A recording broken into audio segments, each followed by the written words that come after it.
All right, just going to take a look at the content in Andy Harris's game development files in Chapter 1. So in Week 1, you will find a link to these here. Excuse me. Also, at any point, if you want to just grab everything for the textbook, all the example files, if you go to course content on the left, and then go to HTML5 game development for dummies, here you can download the zip folder that includes all the files that you will need. So you can just go grab everything right now. There's also a link to online resources, and you can kind of get a sense of what each of these files look like here as well. So if you want to just look online, that's fine. So, but I think it's a lot more beneficial to actually open the code and see what's happening there. So here you can look at what's happening online, which is great. You can pull down these in HTML as well. So there's other ways to grab. You can like open these, and you could look at using the web developer toolbar, and you could look at what's happening there if you wanted. But I think it's more beneficial. I personally think it's more beneficial to actually look at the code directly in Notepad++. That's my thought process. So what we're going to do is take a quick look here at the Chapter 1 content. So I'm going to go find that here in my folder. So the Chapter 1 content, there's a lot of stuff here. And you can see as you go through the text, so here's Chapter 1, and you can see when you go through the text that Andy Harris does a pretty good job explaining step by step what these files are all about. He talks about some other content, which for sake of time, I'm trying to condense this, but you do want to read everything that's in Chapter 1 and read the information. He talks about the framework of all these different elements coming together, HTML5 and CSS and JavaScript, and what JavaScript has within it. So this class's focus is JavaScript, but JavaScript does work hand in hand with HTML5 and CSS3. So you do want to read this. I'm not going to take the time in this video to insult your intelligence and do that. And he talks about text editors. I use one called Notepad++, which he does not have here, but yeah, I don't see it here, but that's okay. You can really use any text editor you want. You can even use Notepad if you want. But he talks about the basic elements of parts of files. So he looks at a file that's included here called basic page, and I'm going to go ahead and open that up in Notepad++, and you will see that what you see in this file, this is basically just HTML.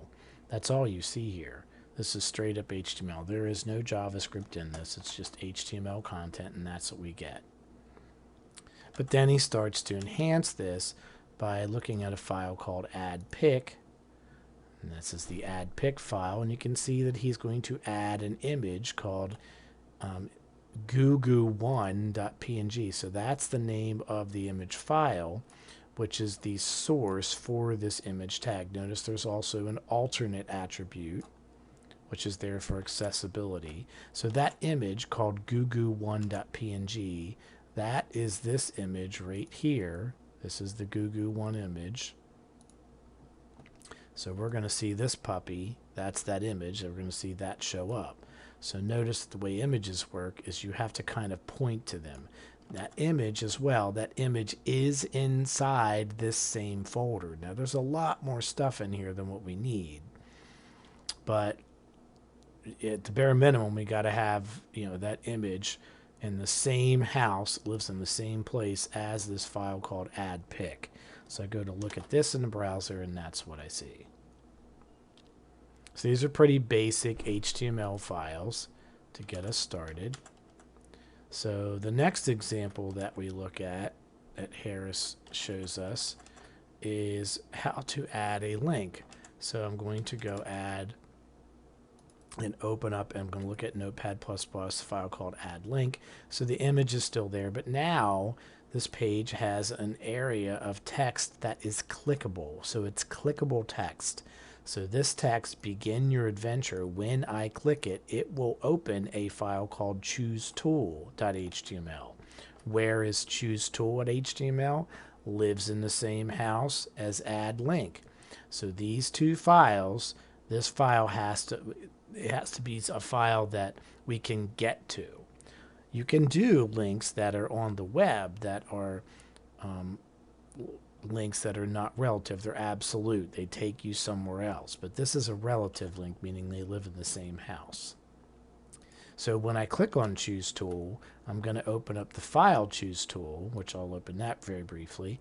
And when we open Choose Tool, we see we have a little bit of CSS going on, which I talk about CSS in another video. This is external CSS. This is styling that happens in a separate file. Styling that happens in a separate file called Gugu CSS.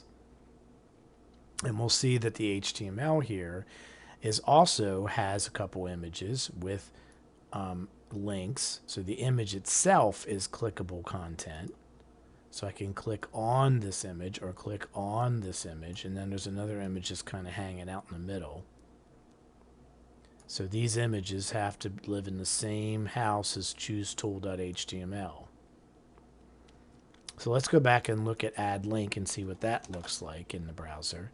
So a little hard to see this, I apologize, but you can see that when I click on begin your adventure, it will open this file that has some styling going on, a little bit of color in the background. And these two images on the left and right of this image in the middle, these images are clickable. So when I click on those images, I will open up either a file called software or a file called book. So let's go open up software. Software, where is it? Software, can't see it. There it is, software. I'm going to see what that looks like. Software has more styling, same style sheet. That style sheet has to live in the same house as here. So that software page has an image just kind of hanging out, and then it's got a little bit of audio that plays. An audio file that plays, an MP3 file, or alternate type of files in case an MP3 wouldn't play. And then I have another file that I need to access called book. So I'm going to go find book. And what does book look like?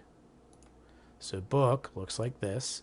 It also has audio controls, uses the same CSS, has an image at the top.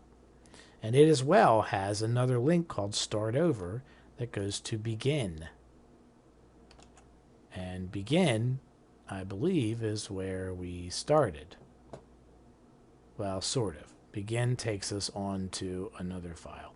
So let's go back to the browser, and I'm going to click on software.